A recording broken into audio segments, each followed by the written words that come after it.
क्या आपको पता है वर्ल्ड वाइड में टोटल 87% लोग ऐसे हैं जो अपने काम में इंगेज नहीं रहते। क्या आप रहते हैं? आपने करियर सिलेक्शन कैसे किया था?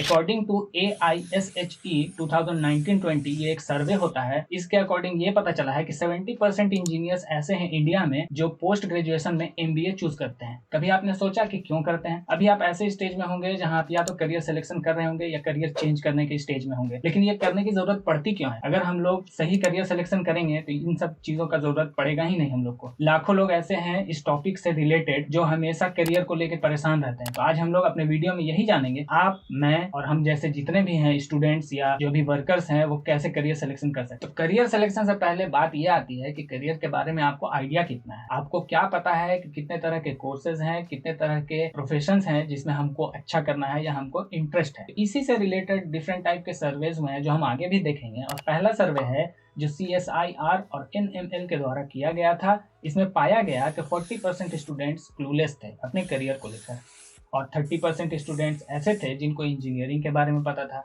20% स्टूडेंट ऐसे थे जिनको मेडिकल के बारे में पता था और सिर्फ 10% स्टूडेंट्स ऐसे थे जिनको MBA के बारे में पता था और उनको MBA करना है। तो आप देख सकते हैं कि कितना हैरान करने वाला ये डाटा है, जिसमें 40% स्टूडेंट्स ऐसे हैं जिनको कोई आइडिया ही नहीं है करियर से रिलेटेड या उनको क्या करना है, वो क्लूलेस हैं अपने लाइफ में। तो इसी से रिलेटेड हमारा दूसरा टॉपिक आता है अवेयरनेस, करियर का अवेयरनेस। करियर के बारे में हमको कितना नॉलेज है, कितने तरह के करियर अवेलेबल हैं, उसके बारे में मैं आपको पूरा डिटेल नहीं बताऊंगा लेकिन ओवरव्यू दे रहा हूँ। आप अपने आसपास देखिए कितने तरह के प्रोफेशंस को आप जानते हैं, या आपके मम्मी पापा या दोस्त या सीनियर्स, आप उनसे जाके पूछे कि आप कितने तरह के प्रोफेशन के बारे में जानते हैं। आप गिन के 4 या 5 प्रोफेशन ऐसे हैं जो ज्यादातर देखते हैं, जनरल मैं गिनाता हूँ, डॉक्टर, कारपेंटर, तीसरा आ जाता है इंजीनियर, IAS, IPS। कोई कह रहा होगा कि हमको पैरामेडिकल का करना है, कोई कुछ कह रहा होगा। तो यही गिना चुना है जिसके बारे में हमको ज्यादा नॉलेज होता है और ज्यादा हमको जानकारी है। क्यों? क्योंकि ये हमारे आसपास रोज दिखते हैं, रोज होता है, हम उनके लाइफ को देखते हैं तो हमें लगता है कि हमको भी ऐसा ही बनना है, हमें भी यही करना है। हम इजी अवेलेबल होते हैं वो सब चीज जिस पे हम ज्यादा ध्यान देते हैं, इसी वजह से हम 7 या 8 ही जान पाते हैं करियर ऑप्शंस के बारे में, उससे ज्यादा हम नहीं जान पाते हैं। तो इसी से रिलेटेड एक रिसेंट सर्वे हुआ जिसमें पता चला कि 93% स्टूडेंट्स ऐसे हैं जिनको सिर्फ 7 यानी 7 करियर ऑप्शन के बारे में पता है। करियर ऑप्शन कौन कौन से हैं आइए देखते हैं। इसमें सबसे पहला आता है इंजीनियरिंग, उसके बाद आता है accounts and finance, third number पे आता है कंप्यूटर एप्लीकेशन, फोर्थ नंबर पे आता है मेडिसिन, फिफ्थ नंबर पे आता है मैनेजमेंट, 6 नंबर पे आता है डिजाइनिंग और सबसे लास्ट और 7वें नंबर पे आता है लॉ। इसका मतलब यही हुआ कि आप अपने आसपास जिन लोगों को देख रहे हैं आपको बस उसी के बारे में पता है, लेकिन देखा जाए वर्ल्ड वाइड में तो डिफरेंट तरह के डिफरेंट प्रोफेशन हैं। अगर सिर्फ हम मेडिकल को ही लेते हैं तो मेडिकल में आप उंगली पे अगर चाहेंगे तो 4-5 ऐसे ही प्रोफेशन आपको दिख जाएंगे। जनरल फिजिशियन,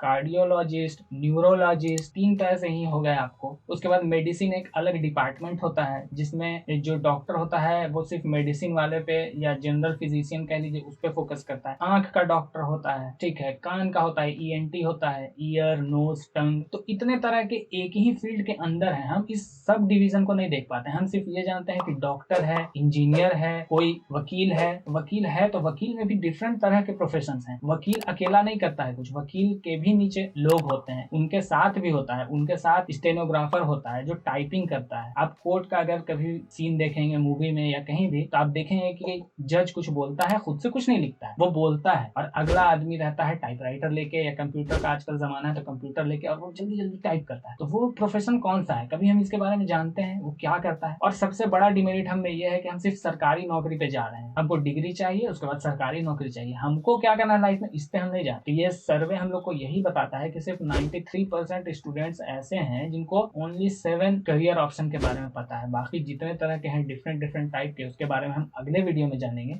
उसके बारे में इन्हें पता ही नहीं है। अब इसी से रिलेटेड हमारा थर्ड टॉपिक है कि फैक्टर्स अफेक्टिंग करियर ऑप्शंस या करियर सिलेक्शन, यानी वो कौन से फैक्टर हैं जो आपके करियर सिलेक्शन पे बाधा डालते हैं या उसको अफेक्ट करते हैं, उसमें हेल्प करते हैं। इन फैक्टर्स के बारे में हम लोग जानेंगे। सबसे पहला तो है आपका इन्वायरमेंट, आपके आसपास में कैसे लोग हैं, आपके फ्रेंड्स कैसे हैं, आपका उठना बैठना किनके साथ है। आप अगर सीनियर से पूछो जो खुद फेल हो रहा है तो वो आपको क्या एडवाइस दे पाएगा? करियर ऑप्शन सही वही बता सकते हैं जो ज्यादा एक्सप्लोर किए हैं, उस फील्ड में है। आप जब भी गाइडेंस लेने की कोशिश करिए या अपने इन्वायरमेंट को सही करने की कोशिश करिए तो एक दो ऐसे लोग रखिए जो आपको सही एडवाइस दें, थोड़ा ज्यादा नॉलेजेबल हो, तो आपको ज्यादा फायदा होगा। दूसरा चीज, हमें जब कुछ भी नहीं समझ में आता है, जब हम लोग थक हार जाते हैं तो हम लोग दो इंसान के पास जाते हैं, पेरेंट्स के पास जाते हैं, और अगर स्कूल में है तो हम अपने टीचर्स के पास जाते हैं कि टीचर हमको क्या करना चाहिए लाइफ में, हमको समझ में नहीं आ रहा है, आप बताइए। क्यों? क्योंकि हम लोग को उम्मीद रहता है कि बचपन से हम लोग पढ़े हैं तो टीचर को पता है कि हम किस चीज में अच्छा कर सकते हैं, हम ये उम्मीद लेके जाते हैं। वैसे ही हम लोग जाते हैं माँ बाप के पास, पेरेंट्स से जाके पूछते हैं कि हमको क्या करना चाहिए। मैक्सिमम केस में तो यही होता है कि पेरेंट्स खुद बता देते हैं कि तुमको ये करना है। तो आपको पता है कि एक रिसर्च में क्या पता चला है कि टीचर्स और पेरेंट्स किस तरह से हम लोग को इफेक्ट करते हैं या किस तरह से हेल्प करते हैं। एक रिसर्च के द्वारा ये पता चला है कि इंडियन टीचर्स, स्टूडेंट्स और पेरेंट्स को ये पता ही नहीं है कि कुछ इनर पोटेंशियल नाम की भी चीज होती है, और उनका मानना सीधा यही है कि हर इंसान हर काम कर सकता है, या दूसरे लफ्जों में कहें तो कोई भी इंसान कोई भी काम कर सकता है। अब आप बताइए कि अगर जब आप छोटे होंगे या अभी अगर आप पेरेंट्स से जाके पूछिएगा तो आपको क्या सही एडवाइस दे पाएंगे। इसीलिए डिफरेंट तरह के टेस्ट होते हैं जो एजुकेशन इंस्टीट्यूट्स कराते हैं। आप एंट्रेंस एग्जाम के बारे में सुने होंगे, लेकिन आपको पता है कि हम लोग एंट्रेंस क्यों देते हैं? वो एप्टीट्यूड टेस्ट जो होता है वो आपको बताता है कि आप फ्यूचर में कैसा परफॉर्म कर पाइएगा, ताकि जो आपका प्रेजेंट है वो अच्छा बन पाए। अगर आप अभी अच्छा करिएगा, आपको पता रहेगा कि हम फ्यूचर में भी अच्छा कर सकते हैं। इसी वजह से डिफरेंट टाइप के टेस्ट होते हैं। लेकिन अफसोस की बात यह है कि हमारा एजुकेशन सिस्टम या हमारे स्कूल कॉलेज इतने अभी डेवलप नहीं है जो इस तरह के टेस्ट हर जगह अवेलेबल करा सके। साइकोमेट्रिक टेस्ट होते हैं, इन्वेंटरी टेस्ट होता है जिसमें इंटरेस्ट, बच्चे के इंटरेस्ट के हिसाब से 5 फील्ड दिया जाता है, जिसमें इसका ज्यादा इंटरेस्ट है फिर बच्चे को सजेस्ट किया जाता है कि हाँ आप इस चीज में जा सकते हैं या ये आपका फील्ड है, आप इसमें अच्छा कर सकते हैं। तो फैक्टर्स आपको पता चल गया कि क्या क्या फैक्टर्स हैं, एजुकेशन सिस्टम कैसा है, कितने तरह के टेस्ट हैं जो हम कर सकते हैं जो इंस्टीट्यूट नहीं करा रहे हैं जनरली। सारा फैसला, सारा टेंशन आपके ऊपर है, स्ट्रेस आपके ऊपर है। निम्हांस ये बताता है कि 30% इंडियन स्टूडेंट्स ऐसे हैं जो जब करियर सिलेक्शन करने जाते हैं तो उनको हाई लेवल स्ट्रेस होता है। ये स्ट्रेस क्यों होता है? बस इसी वजह से होता है कि हमको अवेयरनेस नहीं है, हमको आइडिया नहीं है करियर ऑप्शंस के बारे में, कितने तरह के करियर हैं, मैं किस करियर के लिए अच्छा हूँ, मेरा इंटरेस्ट किस में है। हम इंटरनल फैक्टर्स को देख नहीं रहे हैं, हम एक्सटर्नल फैक्टर को ज्यादा देख रहे हैं। तो हमें मेंटल हेल्थ का भी ध्यान रखना चाहिए। हमको ये भी सुनिश्चित करना चाहिए कि हाँ हम जब करियर सिलेक्शन करें तो अपने इजीनेस के हिसाब से करें। ये नहीं कि मेरा दोस्त अगर आईआईटी का एग्जाम का तैयारी कर रहा है, उसको आईआईटीएन बनना है तो हमको भी बनना है। कंपटीशन नहीं है, लाइफ है, इसको जीना है, इसमें कंपटीशन नहीं करना है। अब हम लोग नेक्स्ट टॉपिक देखते हैं। मेंटल हेल्थ के बाद हमारे में एक और प्रॉब्लम आती है, अडेप्टेबिलिटी। नई चीज जो भी आ रही है मार्केट में या हमारे आसपास, उसको हम अडेप्ट बहुत देर में कर पाते हैं। प्रोग्रामिंग कर लो, मशीन लर्निंग सीख लो, एआई सीख लो, तो ये आज पैदा नहीं हुआ है। चैट जीपीटी आज पैदा नहीं हुआ है, बहुत पहले पैदा हुआ है, लेकिन हमारे इंडिया में लेट से आया है। हम उसको अडेप्ट लेट से कर रहे हैं। तो इसी वजह से अभी भी हम लोग ट्रेडिशनल कोर्स की तरफ ज्यादा जा रहे हैं और जो नए कोर्सेज आ रहे हैं उस पर हम ज्यादा ध्यान नहीं दे पा रहे हैं। हमारा अभी भी सोच वही है कि हम डिग्री कर लेंगे तो हमको जॉब मिल जाएगा, लेकिन अब जब तक आपके पास सही स्किल नहीं है तब तक आपको जॉब नहीं मिल पा रहा है। इसीलिए आप देख रहे होंगे कि ग्रेजुएशन करके स्टूडेंट्स बहुत सारे ऐसे हैं जो या तो गवर्नमेंट जॉब की तैयारी करते हैं या बेरोजगार बैठे हुए हैं, बस इसी वजह से कि उनके पास स्किल नहीं है। आप अभी न्यू एजुकेशन पॉलिसी आने से पहले भी यही न्यूज में आ रहा था कि स्टूडेंट्स के पास स्किल नहीं है। इसीलिए नया जो आया है एजुकेशन पॉलिसी, उसमें ये मेंशन किया गया है कि ग्रेजुएशन 4 साल का होगा, उसमें लास्ट ईयर जो रहेगा उसमें बच्चे को प्रैक्टिकल नॉलेज देंगे। यानी डिग्री सफिशिएंट नहीं है आपके जॉब के लिए, तो हम लोग अडेप्ट नहीं कर पा रहे हैं।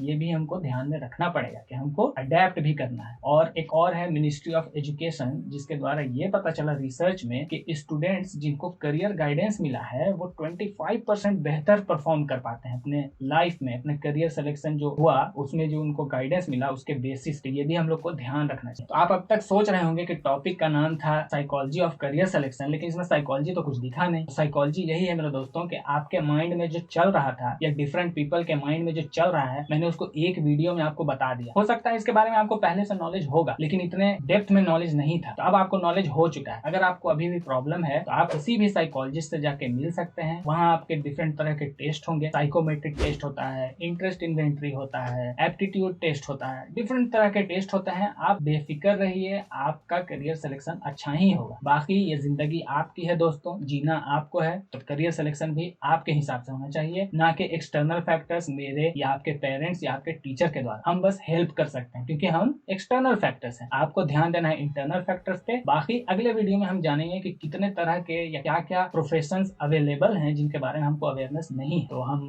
नेक्स्ट वीडियो में यही जानेंगे कि अब हमको करियर सिलेक्शन करना कैसे है। इसमें तो हम लोग जाने कि अभी तक करियर सिलेक्शन कैसे हो रहा था और हम लोग को अवेयरनेस कितनी। अब तो हम अवेयर हो चुके हैं। हो सके इस वीडियो के बाद आप भी जाके नए प्रोफेशन को चुने या नए प्रोफेशन को एक्सप्लोर करना चाहें। तो नेक्स्ट वीडियो में हम लोग यही जानेंगे कि हमको करियर सिलेक्शन करना कैसे है, किन फैक्टर्स पे हमको ज्यादा ध्यान देना है। मिलते हैं नए वीडियो में नए टॉपिक के साथ। तब तक के लिए मैं मिजान अली साइनिंग ऑफ।